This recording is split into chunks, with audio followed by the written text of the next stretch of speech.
Hello, bienvenue dans ce room tour de Teacheasy.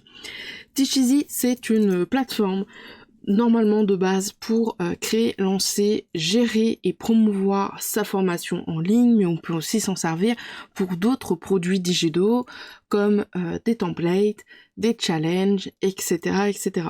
C'est une plateforme française qui existe depuis un moment. Je crois que je l'ai connue fin 2020, début 2021. J'ai d'ailleurs au début, dans la version gratuite du tout début, j'avais mis mes templates Notion et un template Elementor qui s'appelait template Petit Zen dessus. Donc voilà, donc je voulais te la présenter parce que c'est une plateforme française et elle est vraiment pas mal. Donc voilà. Donc comme tu peux le voir, ils ont changé un petit peu, si tu voyais un petit Teacheasy, ils ont changé un petit peu leur charte graphique. Donc ils sont compatibles avec Calliope, les serveurs sont en France, et vraiment, je rejoins chaque point ici. C'est vrai qu'ils ont mis pas mal d'outils en place, cette fonctionnalité en place pour la pédagogie, donc des quiz, pour la gamification de tes formations, l'intelligence artificielle, etc., etc. C'est une plateforme qui reste quand même accessible et simple d'utilisation. Il n'y a pas 25 millions de menus. Tout est clair. On sait où cliquer pour aller modifier sa formation, pour changer le prix, etc., etc. Et enfin, pour l'aspect humain, ça c'est vrai que j'ai pu le voir à de nombreuses fois quand j'ai eu des petits soucis d'accès avec le support ou que j'ai posé des questions par exemple par rapport à l'automatisation. Forcément, vraiment le support c'est une perle, ils sont vraiment adorables. Donc franchement je rejoins ces trois là.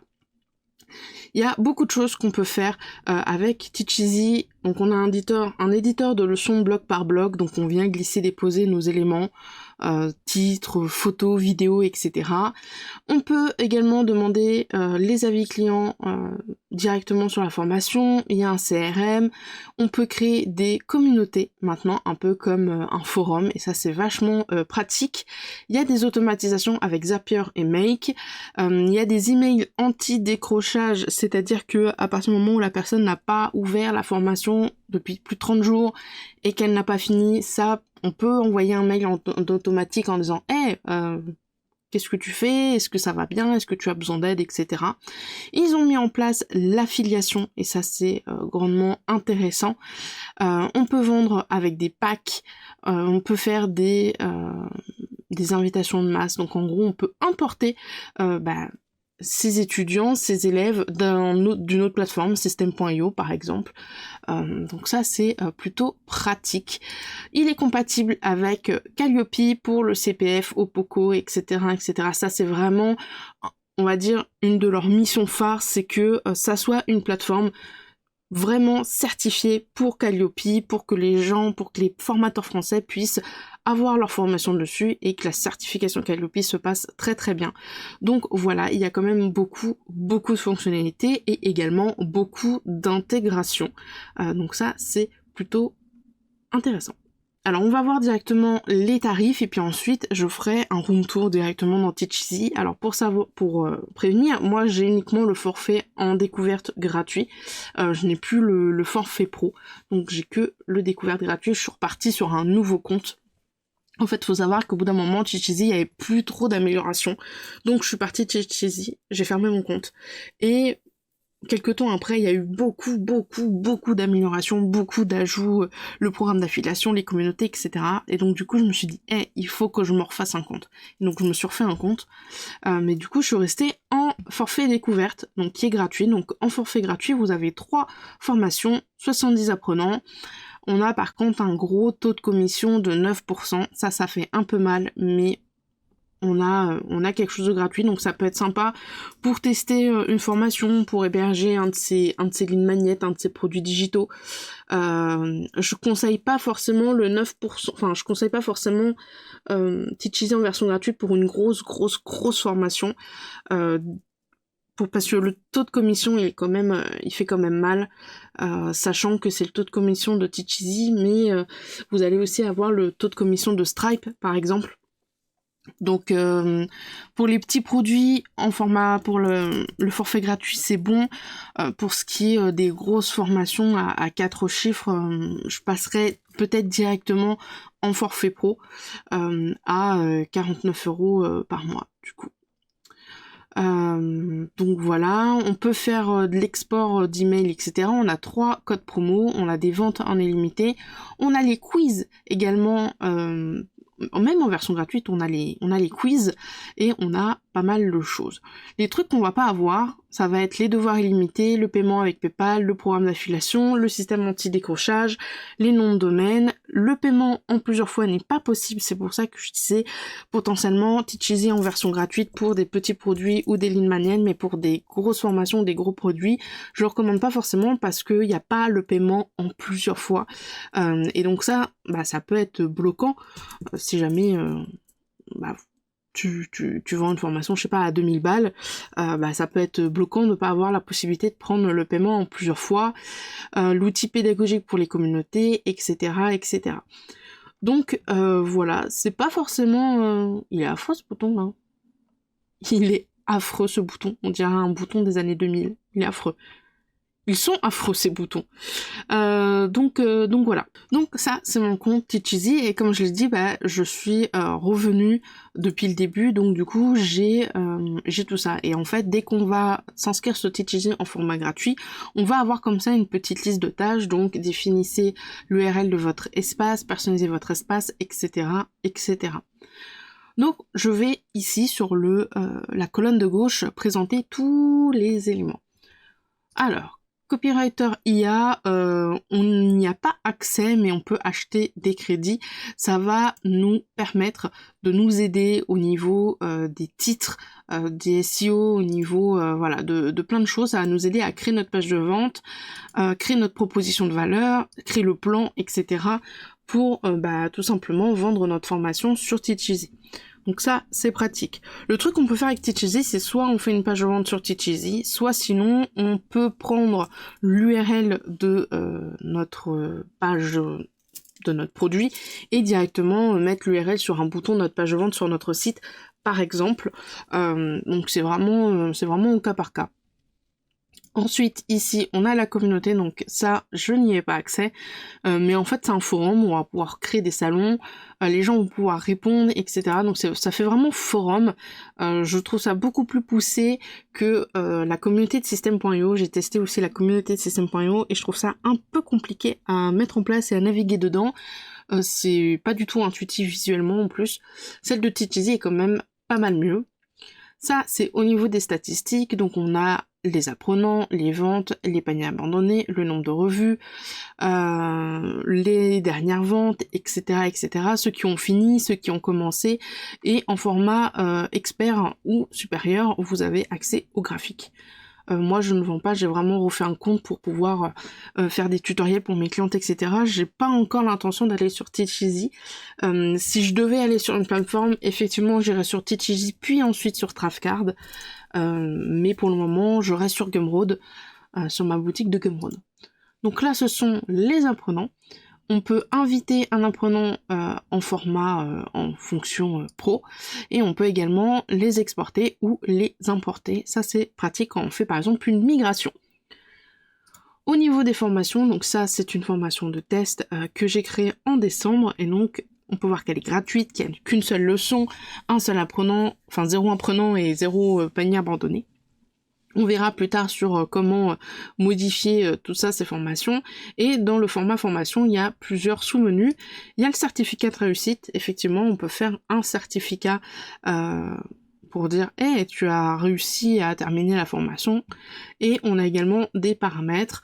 Donc voilà, donc on peut activer ou désactiver les commentaires sur toutes ces formations d'un coup. Ou alors, dans chaque formation, on va pouvoir le faire indépendamment. Ici, ce sont les packs. On peut rajouter des packs, donc ça avec le forfait pro. Si on a par exemple un template Notion et une formation sur Notion, on pourra faire un pack avec les deux ensemble. Donc ça serait plutôt intéressant. Ici, ce sont le récapitulatif de toutes les ventes. Donc ça, c'est pratique aussi. Ici, c'est les codes promo, donc du coup la description pour nous, ensuite le code, donc le nom du code, si c'est fixe, si c'est en pourcentage, le montant de la réduction, est-ce qu'on choisit un pack ou plusieurs ou une formation, le nombre d'utilisations, l'expiration, etc., etc. Et ici, on va pouvoir avoir la liste de tous les codes promo qu'on a créés. Avant qu'il y ait le système d'affiliation, c'est comme ça qu'on faisait sur Teacheasy pour la plupart d'entre nous. On créait des codes promo sur Teacheasy et puis dès qu'on voyait qu'il y avait une formation ou un produit qui avait été acheté avec le code promo, on savait que le code promo correspondait à telle personne et donc que telle personne allait avoir sa commission. Maintenant, ils ont intégré directement l'affiliation et ça, c'est franchement super pratique. Au niveau des outils de marketing, donc là ça va être tout ce qui va être le pixel de Facebook et le code de Google Analytics. On va également pouvoir intégrer Crips, qui est un outil de messagerie instantanée, donc c'est le petit icône que vous voyez ici. Je ferai certainement une vidéo aussi sur Crips, parce que c'est un outil qui est vachement pratique. On a les auto-répondeurs, donc c'est tout ce qui va être les newsletters. Par exemple, quand quelqu'un va acheter une formation, etc., etc., vous allez pouvoir directement le mettre dans ActiveCampaign, Brevo, anciennement Sendinblue, ou avec GetResponse, par exemple. On peut faire ça aussi directement avec Make, par exemple, Make MailerLite. Et puis, en plus, Make va récupérer les informations de cette vente de Teacheasy, potentiellement alimenter votre espace Notion, plus l'ajouter dans MailerLite. Bref, c'est toute une automatisation. Et en parlant d'automatisation, du coup, c'est avec Make ou Zapier, il faudra du coup le forfait pro, et on va tout simplement pouvoir mettre sa clé et puis automatiser le tout. Au niveau des emails, là aussi on va pouvoir personnaliser les emails, donc emails de bienvenue, de fin de formation, de désinscription, etc. etc. Donc ça c'est des emails automatiques finalement, mais on peut les personnaliser. Au niveau de la personnalisation, là ça va être principalement le design de notre page, la couleur principale, l'arrière-plan, etc., etc., nos réseaux sociaux. On va également avoir l'intérieur des pages, on peut modifier la barre de navigation, le bandeau d'annonce, la page de connexion, etc., etc. Donc ça, franchement, c'est quand même pas mal de pouvoir personnaliser cette page à fond. On peut faire une vidéo de présentation par exemple. Et enfin, ça va être l'espace apprenant. On va pouvoir modifier l'ordre des formations et puis les contenus qui seront accessibles uniquement dans l'espace des apprenants. Par exemple, le lien, comme là ici écrit, d'un Discord, d'un Telegram, le lien vers un site privé, vers un planning, vers votre règlement d'intérieur, CGV, etc. Donc c'est vraiment des liens privés qui seront disponibles sur la page de votre apprenant. Donc ça aussi, c'est cool pour de la personnalisation. Au niveau de l'affiliation, du coup, c'est fermé parce que je suis en version gratuite, mais on va pouvoir comme ça donner des liens, et puis quand les gens ils vont passer par ces liens-là, on va directement savoir, ok, il y a un tel qui a fait telle vente, donc il faut que je le fasse une commission, enfin il faut qu'il m'envoie la facture et que je fasse la commission. Donc ça aussi, c'est pratique, le programme d'affiliation. Intégration externe. Alors les intégrations externes, c'est quoi? C'est en gros quand on a déjà un site internet et potentiellement notre page de vente, elle a déjà une page de vente. On n'est pas obligé d'avoir la page de vente qui va faire un lien vers la page de vente de Teacheasy. On peut directement mettre une sorte de module où les gens vont pouvoir directement depuis ta page de vente de ton site internet s'inscrire à ton produit. En fait, c'est un petit bloc et ils vont pouvoir mettre leur nom, leur email et ensuite ça va leur demander leur information bancaire. Et donc en fait, ils ne quittent pas ta page de vente de ton site internet. Et en même temps, ils achètent ton produit. Donc ça évite de faire un clic par un clic et voilà, et de les sortir de ton site. Là, ils restent directement sur ton site internet. Donc ça peut être relativement pratique. Et là ici, c'est tout simplement les forfaits. Expert, pro, découverte. Là, c'est les accompagnements. On peut demander à faire un audit de lancement pour voir si tout est ok. Donc le prix c'est 490 et je crois que tu as l'audit de lancement qui est inclus. Il n'est pas inclus, je crois qu'il était inclus. Tu as le coaching et tu as accès à l'académie Teacheasy aussi. Mais sinon tu as le coaching. Mais je pensais que l'audit il était intégré dedans. Peut-être que c'était une offre quand ils l'ont lancé. Ça, je trouve ça cool. Je trouve ça vraiment très cool, surtout si vous êtes dans une démarche de devenir formateur, faire une formation, d'être avec Calliope. Vraiment, hein, quand je dis qu'ils sont à fond dans l'accompagnement, à fond dans tout faire pour que vous ayez votre audit Calliope qui soit ok, c'est vraiment le cas finalement. C'est des experts qui vont tout regarder et qui vont pouvoir dire bah, ok, sur ce lancement-là, faut que tu fasses ça, etc., etc. Et puis si le lancement se passe bien, normalement ça devrait bien se passer aussi après. Donc franchement c'est cool qu'ils prévoient aussi des accompagnements, pas juste une plateforme comme ça, qui veulent vraiment aussi former les formateurs. Et ça, je trouve ça vachement cool. Et ça, c'est tout simplement le nom de mon espace et l'URL de mon espace. Pour le moment qui est comme ça, mais je pourrais le changer. On peut également ajouter son nom de domaine, changer les langues. Ici, c'est très important, ça va être les emails de réponse, emails de support, etc. C'est pour le SAV, donc c'est vraiment intéressant. Et puis ici, c'est les étiquettes pour nos formations. Si on a, par exemple, moi je pourrais avoir une étiquette Notion parce que je vends des templates Notion, une étiquette Make parce que je vends des produits sur Make, et une étiquette Elementor vu que je vends des templates sur Elementor par exemple. Et si jamais on est en vacances, on peut également suspendre les inscriptions, c'est-à-dire qu'on peut bloquer le fait que les gens s'inscrivent aux formations. Par contre, ceux qui ont déjà acheté leur formation auront toujours accès à leur formation déjà acquise. On peut créer ici tout simplement des membres de l'équipe. Si par exemple on travaille avec une assistante virtuelle ou autre, une assistante opérationnelle, on peut, si on a le bon forfait et si on peut se le permettre, rajouter un membre. Ça c'est plutôt pratique. Ici ça va tout ce qui va être avec Stripe. Et on va pouvoir également changer la TVA par rapport à nos formations. Si tu ne payes pas la TVA, tu mets que c'est 0 par exemple. Ça c'est au niveau de l'entreprise, donc c'est des éléments qui sont obligatoires pour la facturation. Ensuite on a tout ce qui va être le référencement SEO, donc ça c'est cool parce que la page d'accueil peut être référencée sur Google, donc on va pouvoir mettre un titre SEO, une description et une image. Ça va être tous les liens obligatoires, page de confidentialité et conditions générales de vente. Attention, Teacheasy propose déjà des conditions générales de vente et des politiques de confidentialité. Elles sont génériques. Je conseille quand même de mettre les siennes en plus de celles de Teacheasy, ou que les siennes.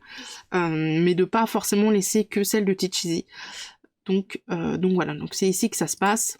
Ici c'est pour tout ce qui est API.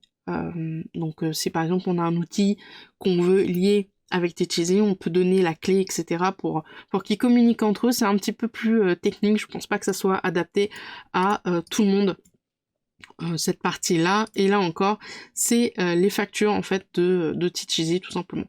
Donc voilà un petit peu au niveau de tous les paramètres comment ça se goupille.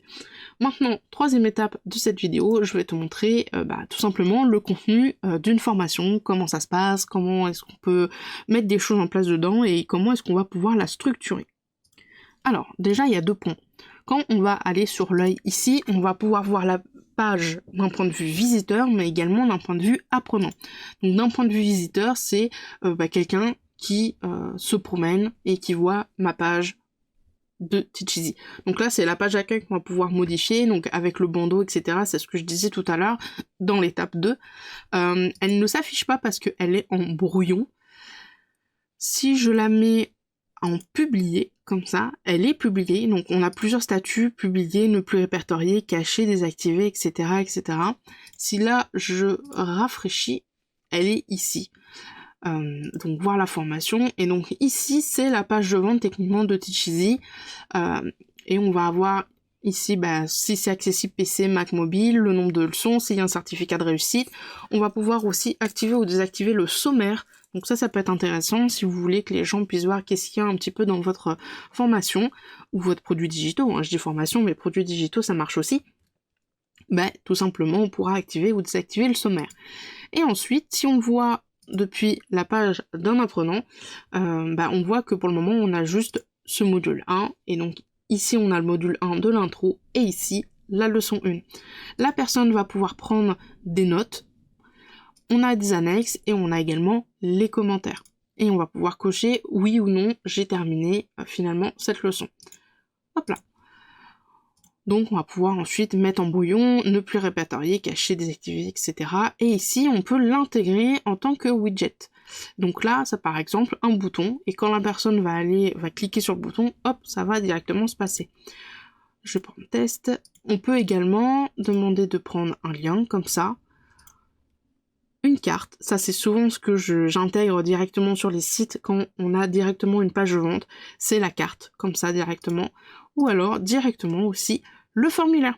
Et du coup, depuis la page de vente, la personne remplit le formulaire, télécharge le produit gratuit ou le produit payant. On va pouvoir mettre en pourcentage 100% ou pas 100%, personnaliser le texte et tout simplement copier-coller le code HTML. Voilà, donc ça c'est plutôt pratique. Hop, je mets en brouillon. On peut voir les commentaires et les apprenants. Bon, maintenant qu'on a vu à peu près les éléments basiques, on va cliquer sur modifier. Donc je vais pouvoir ici modifier finalement le titre de ma formation. Ensuite, on va pouvoir imposer la lecture ordonnée, c'est-à-dire que les apprenants doivent suivre les modules dans l'ordre 1, 2, 3, 4, 5, 6, 7, 8, 9, 10. Ils ne peuvent pas aller au 1, puis au 2, puis au 6, puis revenir au 3, etc. Donc c'est vraiment un ordre. Donc ça, voilà, c'est important de le dire. Donc là, on a notre module d'intro. On peut modifier le délai d'accès en format pro, c'est-à-dire dire, ok, je veux qu'il ait accès à ce module-là 15 jours après la prise de sa formation, ou à partir du 3 février par exemple. On va pouvoir le dupliquer, et également le mettre en brouillon. Ici, on a la leçon, pareil, on va pouvoir modifier le délai d'accès, on va pouvoir prévisualiser la leçon, et également la mettre en brouillon si jamais. On peut directement dire, voilà, cette leçon-là, je la déplace dans le module 1, dans le module 2, ça c'est vachement pratique. Et quand on va vouloir, du coup, ici, créer une nouvelle leçon, on va faire ajouter, et il va nous proposer plusieurs choses. Il va nous proposer des tâches, des devoirs, quiz multimédia ou leçon. Donc la leçon, c'est tout simplement cet élément-là. Donc on a ici un titre, et ensuite du texte. On peut rajouter par exemple une vidéo ici qu'on va pouvoir ajouter de notre ordinateur depuis YouTube ou Vimeo ou avec un lien, une légende, et puis on va aussi pouvoir rajouter des chapitres, et ça c'est super pratique. Ensuite, dans tous les blocs ici, on en a beaucoup. On peut rajouter une image, un bloc d'information, de l'audio, un séparateur, on peut rajouter un PDF, un GIF, on peut même rajouter un lien vers une leçon. Si par exemple, dans cette leçon-là, on parle d'une autre leçon, on peut dire, clique ici pour aller voir de quoi je parle. On peut rajouter Calendly, Typeform, on peut mettre des vidéos Twitch, pas mal d'éléments de Google finalement. Il y a beaucoup de choses, des bouts de code, TikTok, ChatGPT, etc., etc. Donc vraiment, il y a beaucoup d'éléments et il y a de quoi faire. On peut également mettre une annexe, donc c'est soit un lien, soit un fichier. Voilà, ça peut être un PDF qui récap la vidéo, ça peut être par exemple, je sais pas, un modèle de ce qu'on est en train de parler dans la leçon. Quand on va faire ajouter ici, on va pouvoir ajouter un quiz. Je marquais test du quiz et on va faire créer. Et là, on va pouvoir créer notre quiz. Alors, notre quiz, on a pas mal de paramètres. On peut activer les questions dans un ordre aléatoire, cacher les bonnes réponses, activer la page, mettre un compte à rebours, etc., etc. Et on peut également mettre un taux minimum de réussite. Donc par exemple, je veux que, au minimum, pour que le quiz soit considéré comme étant bien, je peux dire, je veux qu'il y ait au minimum 80% de taux de réussite à ce quiz-là. On va pouvoir ici mettre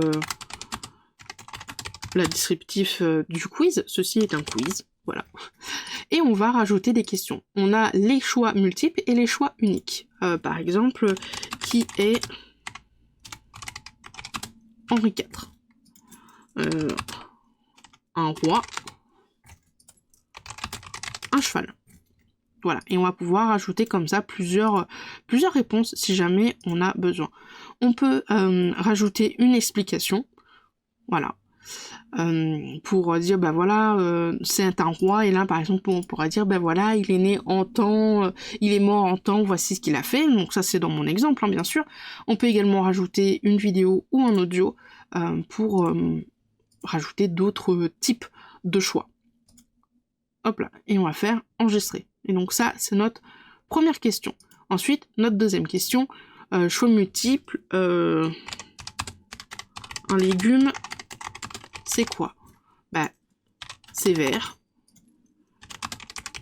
ça pousse dans la terre, c'est bleu. Et donc je peux dire, bah voilà, la bonne réponse c'est vert ou ça pousse dans la terre. Et voilà. Tout simplement.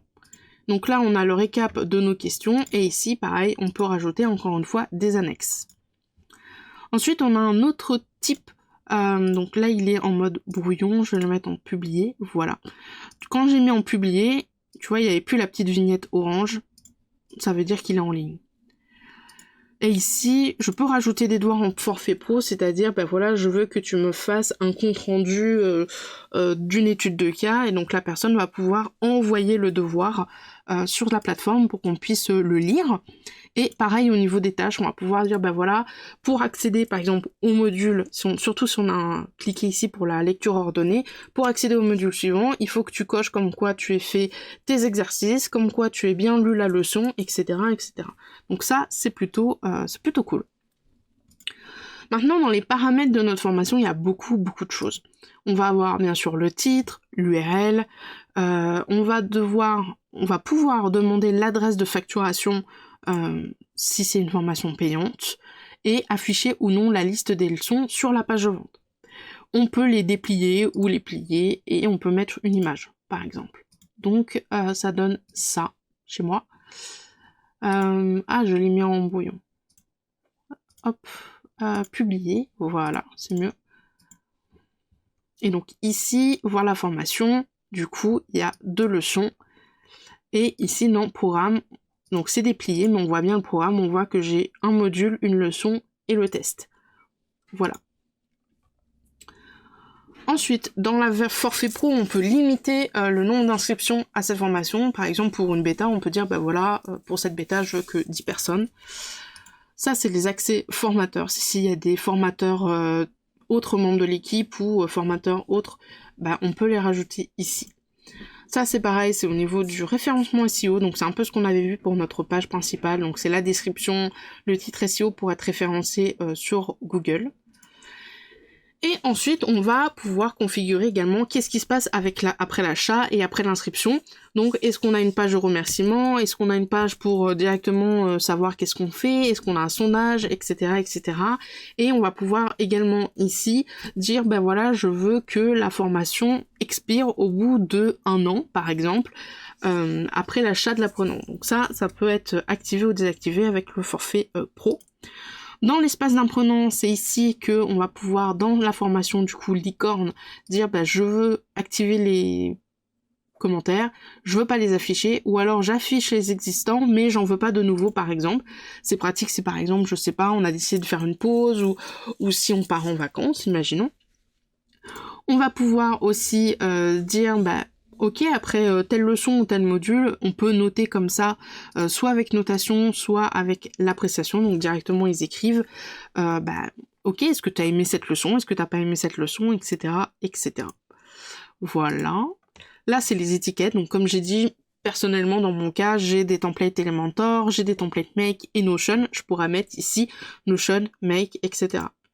Et là ici c'est tout simplement les webhooks, donc c'est avec Make et Zapier, je te mettrai le lien dans la description de c'est quoi un webhook et à quoi ça sert, j'ai fait toute une vidéo dessus pour expliquer.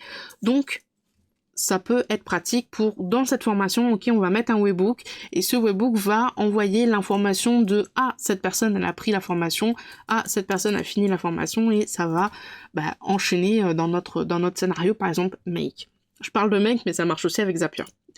Ici c'est le prix, donc prix TTC. Nous par exemple, moi je suis en 0% de TVA, donc prix TTC, je sais pas, 40, et promotionnel s'il est en promotion 20. Les facilités de paiement, donc c'est les paiements en plusieurs fois, on n'y a pas accès, mais voilà. Et je n'avais pas vu, mais les facilités de paiement ne sont pas disponibles avec PayPal. C'est uniquement par carte bancaire, donc c'est avec Stripe. Là ici c'est la vidéo de présentation et la description tout simplement de notre page de vente qu'on peut demander à l'IA de générer. Donc c'est tout simplement tout ça. Tout ça c'est finalement la page de vente et c'est vidéo de présentation, description, les objectifs, le public cible, etc. etc. Ça c'est la liste des apprenants pour cette formation-là. Ça, ce sont les commentaires, donc les commentaires de toute la formation, les commentaires de la leçon 1, les commentaires de la leçon 2, etc., etc. On peut répondre directement comme ça aux commentaires, c'est pratique. Et là, c'est les statistiques, donc c'est uniquement avec le forfait expert ou le forfait pro, c'est savoir, ok, est-ce que tout le monde arrive à la fin de la formation, quel est le nombre de leçons qu'on a le plus vues et revues, par exemple, donc ça peut être intéressant. Donc voilà un petit peu pour ce room tour de Teacheasy qui aura été complet. J'espère que ça t'aura plu de voir un petit peu plus en détail comment se goupille et comment s'articule un petit peu cette plateforme-là. Si je devais comparer Teacheasy à System.io, System.io a beaucoup de possibilités en version gratuite parce qu'on a accès maintenant à l'automatisation qui est pour moi indispensable, mais c'est parce que c'est un besoin que j'ai besoin pour le coup actuellement. Cependant, Teacheasy est quand même vachement plus en mode on aide à ce que vous soyez des formateurs, on vous accompagne dans votre rôle de formateur, on vous accompagne pour former au mieux vos apprenants, pour avoir au mieux vos certifications, et on va pas se mentir, le design de Teacheasy est quand même vachement plus neuf, je saurais pas comment dire, dans l'actualité, enfin récent, moderne, voilà, que System.io, et je trouve que c'est beaucoup moins fouillis Teacheasy. System.io, des fois, il faut chercher vraiment super loin pour faire tout ça. Là, Teacheasy, tout est là, tout est sur le côté. C'est simple d'utilisation, on se casse pas la tête. Alors oui, c'est vrai que Teacheasy, on va être bloqué en version gratuite parce qu'il n'y a pas les automatisations, parce qu'on a le droit qu'à 3 formations, parce qu'on n'a pas le paiement plusieurs fois, parce qu'il y a 10% de frais.